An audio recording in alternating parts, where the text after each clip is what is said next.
The day after. Let's play hardball.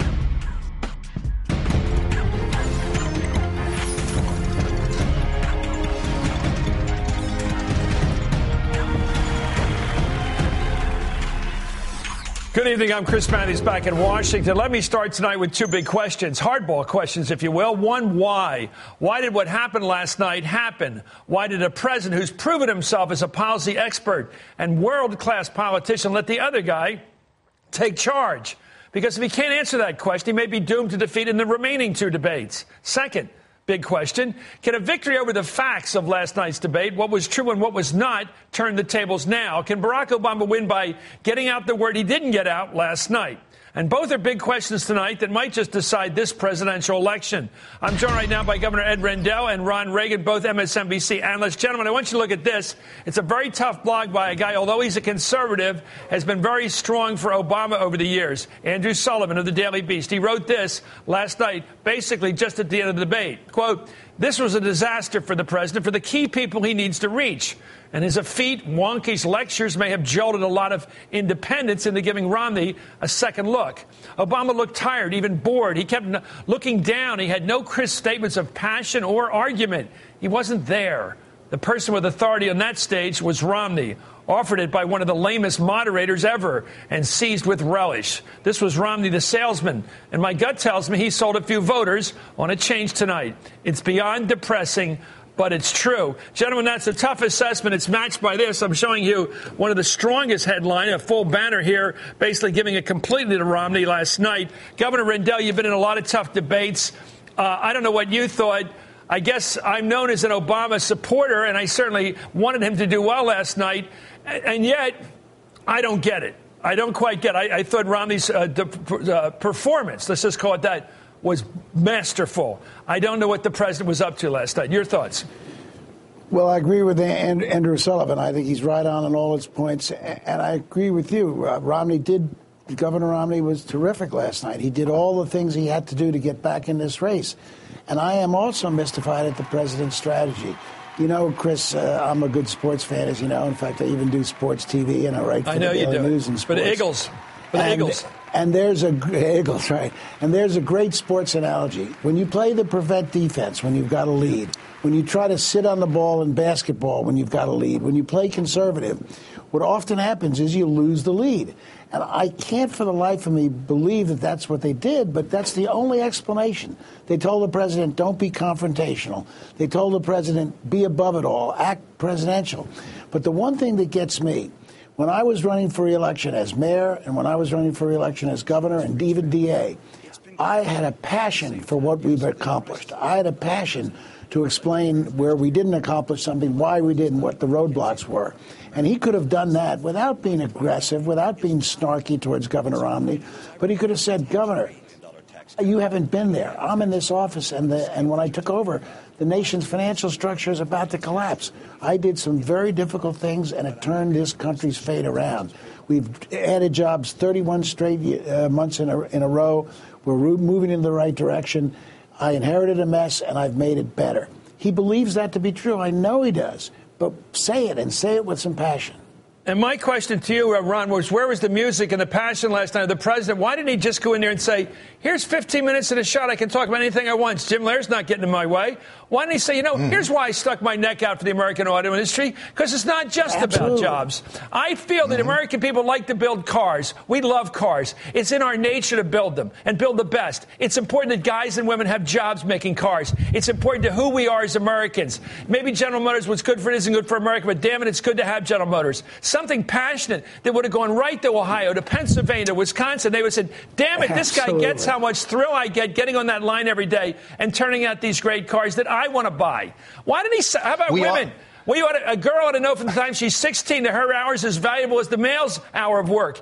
These are passionate things he believes in. He stood there like he was an observer of Romney's performance. I could go on. I got to let you talk. I could go on. Go ahead. You could go on. We might want you to stand in for Barack Obama. I think I can do the show alone tonight, actually, but go ahead. As you've observed, Chris, essentially last night, two things happened. One is that the president inexplicably, bizarrely, just failed to show up. And the other thing is that Mitt Romney lied his ass off. Now, the White House needs to do something about that first thing. They need to rectify that. But the second thing that happened gives them the opportunity to do that. And you can see them pivoting in that direction today. Today, Barack Obama is calling out Mitt Romney's lies. But your question is a good one. Why on earth did he not do it last night? By the way, can George Custer change? Can he attack Coach Cheese after the battle? I mean, when you lose, don't you? I want to get to that. I mean, I think Custer had a secret plan, but we'll never know what it is because he got massacred. Just exactly. David Axelrod said today that, well, they made a strategic decision that they weren't going to fact-check Mitt Romney. Mitt Romney's entire campaign is based on mendacity. Their convention was themed on a lie. Might I submit to you that fact-checking him might be the right way to go? And I hate the word lie because it's under discussion, but so many things last night had nothing to do with Mitt Romney's reality, even the last couple of days. Anyway, the president had opportunity after opportunity, we think, to go after Romney on his policies, on the points he was making, but he wasn't taking the bait. Here are some issues he could have pounced on for Romney for. Let's watch. I will not reduce the taxes paid by high-income Americans. And with regards to young people coming along, I've got proposals to make sure Medicare and Social Security are there for them without any question. But number one, pre-existing conditions are covered under my plan. We've had 43 straight months with unemployment above 8%. If I'm president, I will help create 12 million new jobs in this country with rising incomes. Governor, I don't know how he got away with it. And again, I'm with Ron and you. I don't know why the president didn't say it. He wants to get rid of the estate tax. The wealthiest people, they got $250 million in the bank. They want to keep it for their kids when they're gone. That's for the rich. 47%. He said people on Social Security are a bunch of bums and parasites. Now he's saying, I just want to save what they have. And this thing about pre-existing condition, he didn't tell the truth last night. He doesn't have a plan to cover it. His guy came out afterwards and made sure. Fernstrom said he didn't mean to say that because he only meant people who already had a policy. Obviously, they do get covered. Your thoughts? Go at it, Governor. Well, Chris, the biggest and worst lie of all, because it's the central issue facing us, is that he's not going to cut taxes for rich people. I've seen him on tape 5 times saying he's going to give a 20% across-the-board tax cut to everyone. The top bracket will go from 35% to 28%. Well, that's the richest people in the country. What in God's name is he talking about? He's giving people who make $2 or $3 million a year a $250,000 tax cut. That's his plan. It's the Ryan budget. He said he would sign the Ryan budget. It's the Romney plan. He said it 4 or 5 times that I've seen on tape. It's a bald-faced lie, and he got away with it last night. He got away with it because the president was very tepid in the way he called him on it. And what the president should have said is, come on, Mitt, I've seen you on tape 5 times saying you're going to cut the tax rate for everyone by 20%. That means the richest Americans are going to get their rate down from 35 to 28%. How can you stand here and lie to the American people?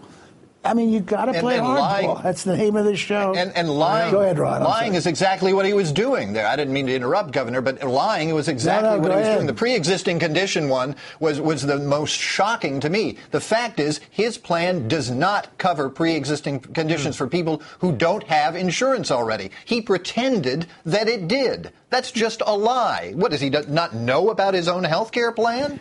Okay, why didn't the president say that? Well, let me just tell you this. There is one advantage to doing this show every night, and you guys commenting on it every night. We're up to date. There are a couple things I don't know if the president was up to date on. Did he know that Mitt Romney had said basically, I'm not going to cover people unless they already have a policy from a private insurance company for a pre-existing condition? Does he know that as recently as a few weeks ago, the president said, if you don't have health insurance, we're not going to let you die in your apartment. That was his phrase. We'll get you to the emergency room. He admitted he didn't have a health care plan. And then he gets on last night. Why didn't the president say, wait a minute, on 60 Minutes, didn't you just tell Scott Pelley, blah, blah, blah? Didn't you just say this the other day? Didn't you say this with David Greger and have Fernstrom corrected afterwards? Why did he call him on the day-to-day stuff? You on this, Governor. Why isn't he up to date to fight this guy? This is day-to-day battle. Well, I believe he must have been prepped on that stuff, Chris. That's what the whole exercise is for. When you do a debate, they give you reams of paper about everything your opponent said on every issue, everything you've said in the past on every issue. He must have been prepped on it. But for some reason, he decided not to correct and not to attack, except in this sort of scholarly way, like a law professor, which left a lot of Americans cold. Okay, what do you think the strategy was? What was his strategy, Governor? It must have been something that his guys like Axelrod and Pluff were all putting into his ear when the guys with the towels over their shoulders in the corner. What were they saying for him they thought he ought to do in there? Big lead, John Kerry make no saying? mistakes. Make no mistakes, number one. Number two, preserve your likability, so don't be too aggressive and don't beat up Mitt Romney too badly. But it's a confounding strategy. It never works. Chris, when have you seen the prevent defense work? No, never. It doesn't. Richard Nixon tried it, and Richard Nixon got blown away in 6th. Anyway, the president seemed to have regained a bit of his fighting spirit today. Good for him. Here he was at a campaign event right there in Denver.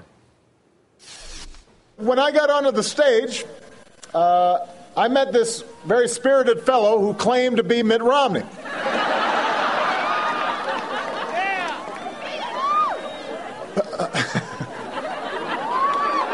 But it couldn't have been Mitt Romney, because the real Mitt Romney has been running around the country for the last year promising $5 trillion in tax cuts that favor the wealthy. The fellow on stage last night said he didn't know anything about that. Governor Romney may dance around his positions, but if you want to be president, you owe the American people the truth. The trouble is 58 million people were just told by Nielsen, 58 million, that's the preliminary estimate, guys, watched last night. That was an audience we'll probably never see again. And he has now had to go out there and retell this thing. Chris. 2 million will see what he said today. But can you imagine if he had said on the stage last night and said, hey, who is this fellow I'm debating? It can't be Mitt Romney. Mitt Romney's been going around saying he's giving everyone a 20% tax cut. It would have been a killer of a line, Where was it? Yeah, Ron, this thing about, I've had a theory expounded to me, and your dad was involved in the theory, that presidents, once you've heard Hail to the Chief about 4 years, it's very hard to get up for a debate. And this was true with George Sr., George Jr., and President Reagan. Ed Rendell, do you have to think there's a problem with being an incumbent? Yeah, there is, because you're not challenged all the time, for sure. But also, if you're an incumbent, I know President Obama believes that he's done many good things for the country. Show some passion. Defend yourself. Yeah, I agree. He didn't do that. I mean, he let Governor Romney just go through this litany. Don't you agree, Ron? Your father was never a for that. Oh, Ron. Thank you, Ron. Go ahead, Ron. Yeah, the analogy to a prevent defense is exactly the one. You in politics, if you're not winning, you're losing. You've got to stay on offense. You've got to keep pushing all the way through. And he just didn't do that. Absolutely. Great. We got a pretty good reading on you guys tonight by you guys. Thanks so much, Ed Rendell, and thank you, Ron Reagan, as well.